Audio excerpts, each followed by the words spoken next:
While working through the night on a project, my phone suddenly lit up with a notification from the smart home app. Master bedroom bathroom light has been turned on. Master bathroom aromatherapy bath mode activated, please enjoy. Neither my wife Victoria nor I was home, and our house manager Mary was on vacation. So who had turned on those appliances?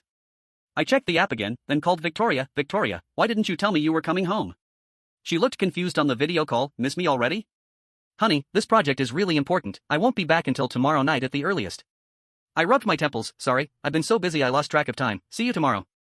After hanging up, I watched the smart home app and noticed the master bedroom curtains had suddenly closed. I texted Mary, then drove home. I almost called Mary, thinking of those stories about house managers stealing from their employers, but I hung up before it connected. Mary had been with us for over a decade. She was family. She wouldn't do something like that. At the community gate, I rolled down my window. Did someone come see me today? A friend said they were stopping by.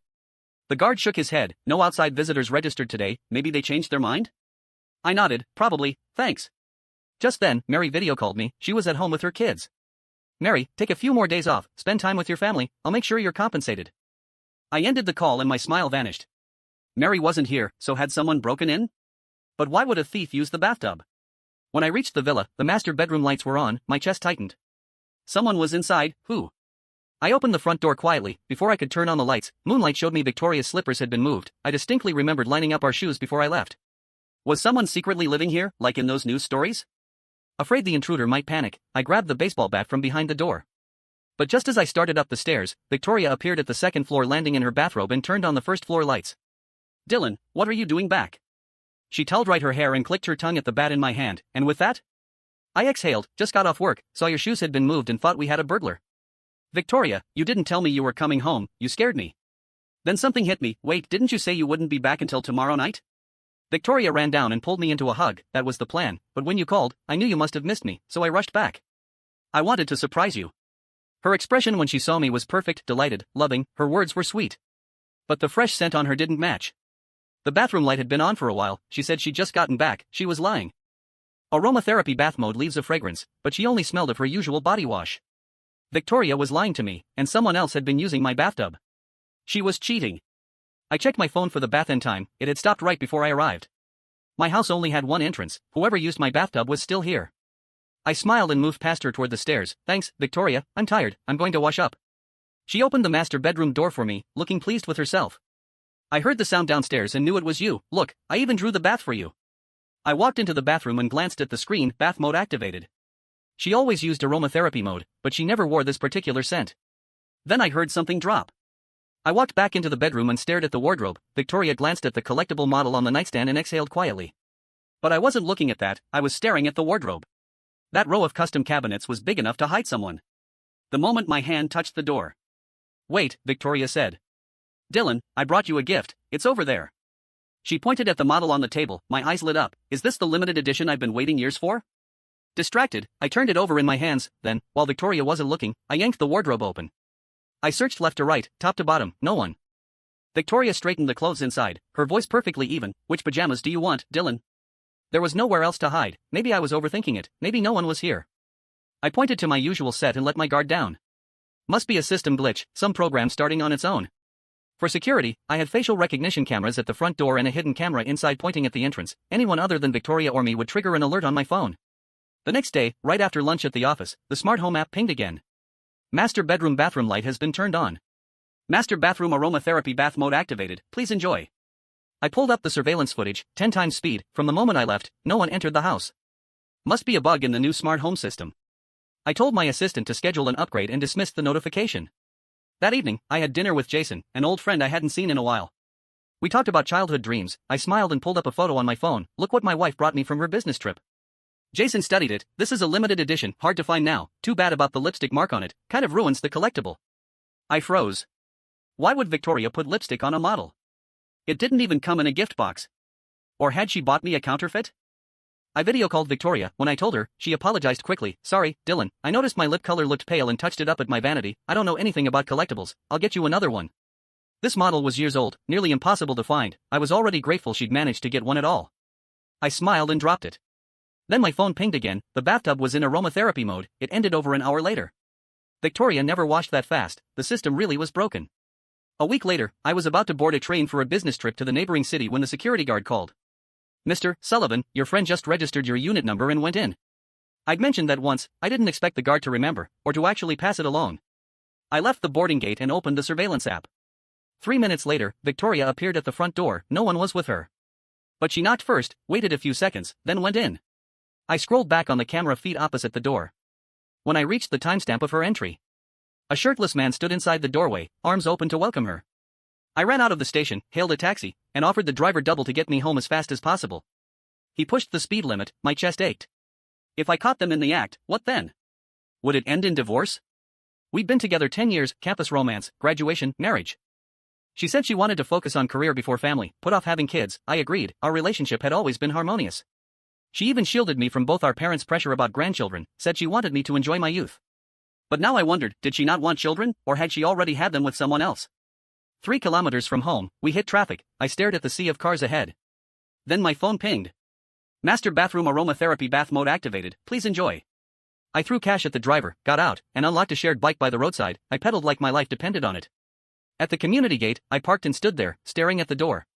My mind was chaos. I opened the door and went upstairs. I slowed my steps. My lip was raw between my teeth. What if they were in my bed right now? What if she denied it? What if she didn't? Should we divorce? How would we tell our parents? My hand rested on the doorknob. 2 seconds of hesitation. I opened the camera recording and pushed the door open. Victoria, what are you doing? She looked up from her phone, sitting up in bed. I was just about to call you, Dylan. Aren't you supposed to be in the neighboring city? I stared at the lumpy blanket on the bed. Project got cancelled. I'm tired. Victoria laughed softly and pulled back the covers. Then come lie down, husband. I haven't seen you all day. I missed you. The bed was empty. He must have hidden. I hugged Victoria and breathed her in. Her scent was faint. Then I went straight to the master bathroom. The fragrance hit me immediately. Someone had just bathed here. I crouched to check under the bed, then the wardrobe. I searched every corner around the bed. No one. I looked at Victoria. Where's the man? She stood and wrapped her arms around me, nuzzling my neck. What man? There's only you and Mary's on vacation. I pulled away and searched the house room by room. Nothing. I came back to the living room, drained. Victoria frowned and pulled me onto the sofa. You suspect me? Her voice softened as she sat on my lap. I'm sorry I haven't given you enough security. Why don't we stay at my parents' house for a few days? Relax. Her face was full of concern. I forced myself to relax and rubbed my forehead. I'm too sensitive. Maybe I'm just stressed. Victoria shook her head and lifted my chin to meet her eyes. No, Dylan, you're the most handsome man in the world. Don't be anxious. Let's wash up and sleep. Tonight I'll hold you and give you all the security you need. I smiled and nodded. Okay. Then I checked the nightstand drawer. Some condoms were missing. I grabbed a bathrobe and went into the bathroom to check the surveillance. No one had exited through the first floor door or the side windows. But when I scrolled back to days before the first notification, I found footage of Victoria leaving through the main door with that man. Together. That meant, besides the main entrance, he had another way into my house. I washed up, heavy-hearted, and put on the bathrobe. In the mirror, I saw lipstick on the collar, bright, fresh. I practiced my expression before going out, forcing myself not to throw the robe away. He came to my house, slept with my woman, and wore my clothes. He knew how to use my things. This affair hadn't started yesterday. I'd been too stupid to see it until the smart home app started exposing everything. When I came out, Victoria handed me warm milk. This will help you sleep. You worked hard today. I forced a tired smile and hugged her. Sorry, Victoria. I'm so exhausted I got paranoid and accused you. I'm not feeling well. I'll probably wake up several times tonight. I'll sleep in the guest room. She helped me lie down, then went to the guest room without asking questions. I lay there with the bedside lamp on, staring at the ceiling. I didn't sleep all night. In the morning, I looked at the bright bathroom lights and thought of a solution. I went out and searched everywhere, finally buying a harmless fluorescent agent. I poured it into the body wash and aromatherapy oil. Next time he bathed, he'd get it on his skin. It couldn't be washed off without a special solution. Then I'd see where he could hide. To avoid suspicion, I waited until my usual 8 p.m. to go home. When the system pinged that bath mode was activated, I immediately called Victoria and said I wanted her home-cooked food. She glanced at the bathroom, her smile strained. How about after work? If I make it now and bring it over, it'll be cold by the time it gets to you. I sighed and was about to stall further when a man's scream came through the line. It hurts. Victoria, help me. I paused, pretending not to understand. Was that a man? You watching TV? She nodded quickly, her eyes darting. The company is having an online meeting. I have to go. I watched her hang up and smiled. This time I'd bring both sets of parents and catch her in the act. Let's see her talk her way out of this. I led everyone into the bedroom. The bathroom light was on, music played from a phone. Victoria's parents held me back. Dylan, don't open the door. Call her out first. Give us some face. When she comes out, hit her, punish her. We won't stop you. I hesitated, but seeing their earnest faces, I nodded. We called her name, no response. Finally, her father steeled himself and pulled open the bathroom door. Everyone gasped. The light was on, but there was no one inside. Just a phone playing music. The silence in the bathroom was louder than the man's scream had been. My father-in-law released his grip on my arm, my mother-in-law peered past me, her face twisting from righteous indignation to confusion. The bathtub was full, the water surface perfectly still, steam curled lazily into the air, carrying the scent of lavender and faintly, the chemical tang of the fluorescent agent I'd spiked it with. But the room was empty. On the marble vanity, Victoria's phone sat propped against the mirror, blasting a heavy metal track. Victoria squeezed past me, her eyes red, brimming with tears. She snatched the phone and turned off the music. "Are you happy now?" Her voice trembled, cracking perfectly on the last word. "I was taking a bath, I cut my leg shaving, that's why I screamed, then I heard you all outside, shouting like a lynch mob. I was scared, Dylan. I climbed out the window." I looked at the small ventilation window high up on the wall. It was barely wide enough for a cat, let alone a grown woman. "You climbed out that?" I pointed. "Adrenaline, Dylan. And yes, I came back in through the front door when I saw my parents' car." She turned to her parents, sobbing. "He's been like this for weeks, paranoid, accusing me, checking my location." I turned on the music to drown out my own thoughts. My mother stepped forward, looking at me with pity rather than anger. "Dylan, son, you've been working so hard lately, maybe you imagine the man's voice?" I didn't imagine it, I grit out. "I heard him say, 'Victoria, help me, I saw the footage.'" "Show us," Victoria challenged, wiping her eyes. "Show us the footage of the man inside the house right now." I pulled out my phone, I opened the app. No events recorded. My blood ran cold, the notification history, the alerts about the bath, the lights, was gone, wiped. I scrolled frantically. "He deleted it, he has access to the system." "Stop it." Victoria's father barked. "Dylan, this is disgraceful. You drag us here in the middle of the night to catch an adulterer, and all we find is your wife terrified and bleeding?" He pointed to Victoria's ankle, a small, fresh nick oozed blood. "I'm going to stay with my parents tonight," Victoria whispered, clutching her robe. "I can't stay here with him, he scares me." I stood alone in the master bedroom as they packed a bag. I didn't fight it, I didn't argue, because as I stared at the bathroom floor, the angle of the light hit the tiles just right. I had waxed these floors myself 2 months ago. There were wet footprints, not leading to the window, not leading to the door. They stopped dead in front of the large, wall-to-wall vanity mirror. I looked up, my reflection stared back, tired, pale, defeated, but behind the reflection, I saw the truth.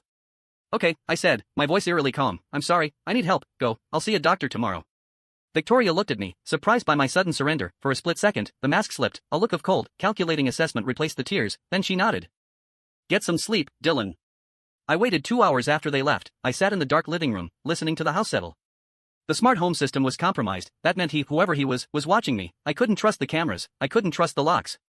But physics doesn't lie. I went to the garage and retrieved the UV flashlight I used for checking pet stains. I taped over the lens of the hallway camera and the bedroom camera with thick duct tape. If he was watching, let him panic. I walked into the bathroom and clicked the UV light on. The room erupted in a chaotic galaxy of glowing green. The fluorescent agent I'd bought was high-grade industrial tracer dye. The bathtub looked like a radioactive reactor. Splashes covered the rim, and there, on the floor, were the footprints. Glowing, frantic smears. One set belonged to Victoria, small, delicate prints leading to the door where she had returned. But the other set large, wide feet. They started at the tub, they moved to the sink. There was a glowing handprint on the counter where he had braced himself. "Ah, it hurts. Victoria, help me." He hadn't screamed because I caught him, he screamed because the dye reacted with the open pores of his skin, or perhaps he had an allergy. The footprints led to the mirror, and stopped. I crouched down, there was no gap under the mirror, it was glued to the wall. But wait. The glowing handprint wasn't just on the counter, there was a smudge on the glass, right on the edge of the frame. I pressed my hand against the mirror, solid. I pushed on the frame, nothing. I grabbed the suction cup handle I kept in the shower for balance, wet it, and stuck it to the center of the mirror. I pulled. Nothing. I sat on the toilet lid, staring at the glowing evidence. Where did you go? I thought about the architecture of the villa. We were a semi-detached unit. The other side was sold but had been under renovation for 2 years. I had never seen the neighbor. I walked out of the bathroom and went downstairs to my study. I pulled out the original blueprints of the house. Master bedroom, master bath. On the other side of the shared wall, void. The blueprints showed a utility shaft, a dead space for plumbing and HVAC. But looking at the measurements, the shaft was 4 feet wide.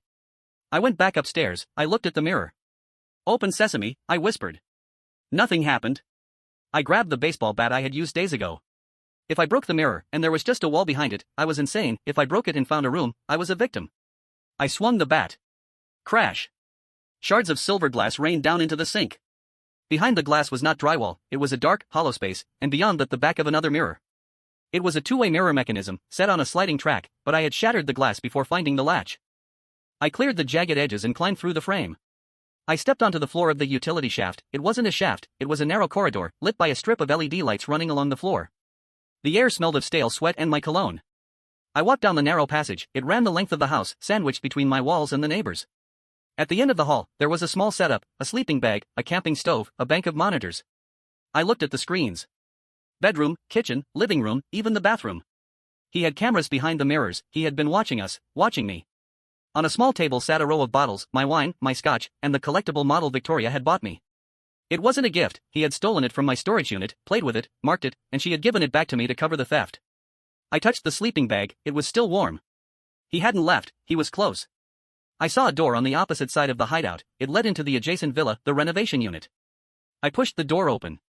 The neighboring house wasn't under renovation. It was fully furnished, but it was a bizarre, twisted mirror image of my own home. The furniture was identical to ours, the layout was the same, but everything was slightly off, old versions of our throw pillows, a rug we had thrown away 3 years ago. It was a shrine, a museum of our life. Do you like it? The voice came from the top of the stairs. I looked up. A man stood there. He was wearing my gray silk pajamas, the ones missing from the laundry last week. His skin was blotchy and red, glowing faintly under the ambient light where the dye had soaked in. He was scratching his arms violently. It wasn't a stranger. I recognized him from the old photo albums Victoria kept locked in her safe, the high school sweetheart, the one who died in a motorcycle accident 10 years ago. Julian. You're supposed to be dead, I said, my grip tightening on the bat. Julian laughed, a raspy, dry sound, and you're supposed to be stupid. You were doing so well at being stupid, Dylan. What changed? Why? I asked. Why? He walked down the stairs, scratching his neck until it bled. Because Victoria is mine, she's always been mine, but I didn't have the money, I didn't have the status, you did. He gestured around the room, so we made a plan. You build the life, you pay for the house, you buy the cars, we live in it. She loves me, I said, though the words tasted like ash.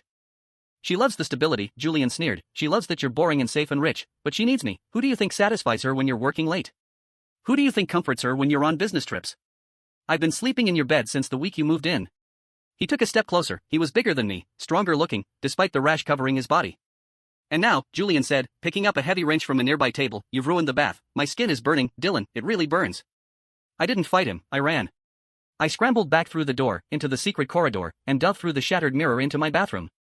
Julian was fast. He crashed into the bathroom just as I made it to the bedroom door. I slammed the bedroom door and locked it. It wouldn't hold him for long.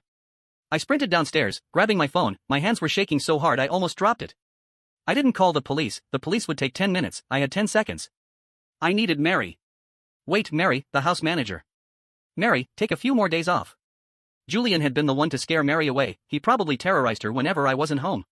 I ran out the front door and into the cool night air. I jumped into my car, locked the doors, and drove, but only to the end of the block. I parked and watched the house. The lights in the master bedroom turned on. Julian was pacing by the window. He was frantic. He knew the game was up. My phone buzzed. It was Victoria. Dylan? My dad said you sounded strange. Are you okay? I found him, Victoria, I said. Silence. Found who? Julian, in the walls, in the other house. A long, heavy pause, then, her voice dropped an octave, cold, emotionless. Don't hurt him, Dylan. If you touch him, I'll destroy you. I have files on your company's tax evasions, I have evidence of. The tax evasions you fabricated? I cut her off. I know about the shell companies, Victoria. I found the paperwork in the hideout. You've been funneling my money to buy the unit next door. Dylan, listen to me. No, you listen. I opened the Smart Home Administrator app. When I installed the system, I was the super admin. Victoria had user access, Julian had hacked a user access. But they forgot one thing. I was the one who paid the subscription. I was the one with the root code. Smart home system, I said to the voice assistant on my phone. Initiate protocol, lockdown. Confirming protocol lockdown, the mechanical voice replied, all doors and windows secured, electronic locks engaged, shutters deployed. In the distance, I saw the heavy security shutters of my villa and the connected unit next door, which ran on the same grid, slammed down. What are you doing? Victoria screamed over the phone. He's inside, isn't he? I asked. He's in the house. Let him out. Smart home, I continued, my voice steady, HVAC control, override safety limits. Input command, the system queried. Turn heating to maximum in all zones, disable manual override. Dylan. Victoria shrieked, stop it. And one more thing, I said, aromatherapy mode. Target zone? Whole house.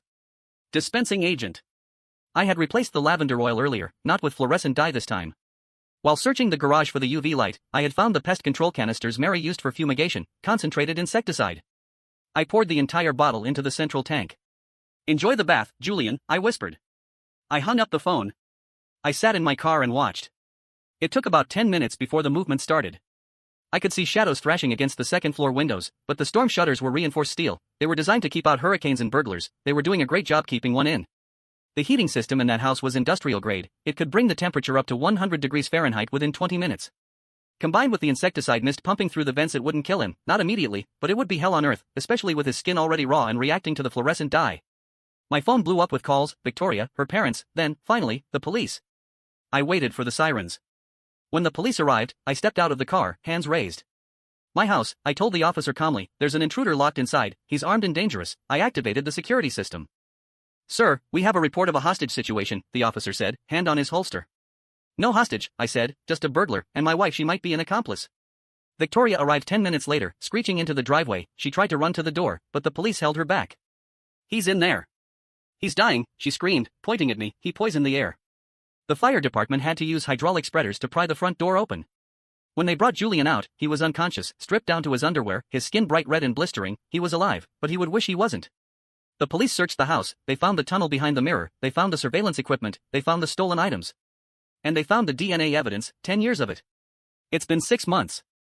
The divorce was messy, but short. The evidence of fraud, embezzlement, and conspiracy to commit harm was overwhelming. Victoria tried to play the victim, claiming Julian coerced her, but the text messages on the server in the hidden room proved otherwise. She was the architect, he was just the rat in the walls. She's currently serving 4 years for fraud and embezzlement. Julian is in a prison hospital, treating severe chemical respiratory damage and skin grafts. I sold the villa, I couldn't live there. Every time I looked at a mirror, I expected it to slide open. I bought a condo in the city, high-rise, floor-to-ceiling windows, no hidden spaces. I don't use smart home devices anymore, I use keys, I flip switches. Tonight, I came home from work and saw a package on my table, a gift from a client. It was a limited edition model car, the same one. I picked it up, checking the bottom, no lipstick marks. I walked to the bathroom to wash my hands. I turned on the tap manually, the water ran clear and cold. As I dried my hands, I looked at myself in the mirror. I looked younger, the bags under my eyes were gone. I leaned in close to the glass, checking my shave. Then, I stopped. On the glass, in the bottom right corner, was a tiny, faint smudge. My heart hammered against my ribs. I rubbed it with my thumb. It was just a smudge of toothpaste I had left this morning. I exhaled, a long, shaky breath. I walked out to the balcony, looking over the city lights. I was free. But sometimes, when it's very quiet, I still check the wardrobe before I go to sleep, and I always count the shoes by the door. I took a sip of my drink and looked at the phone sitting on the railing. A notification popped up. Motion detected, front door. I froze, I didn't have a smart doorbell. Then I realized it was the news app, a video clip. Escaped convict Julian Mercer still at large after overpowering ambulance transport. I stared at the screen. Behind me, the curtains of the condo suddenly swished closed. I spun around. I hadn't touched them. And then, from the bathroom I had just left, a familiar robotic voice echoed. Master bathroom aromatherapy bath mode activated, please enjoy. I smiled. I reached into my pocket and pulled out the remote detonator I had rigged to the gas main of the condo the day I moved in. You found me, I whispered to the empty room, welcome home, Julian. I pressed the button.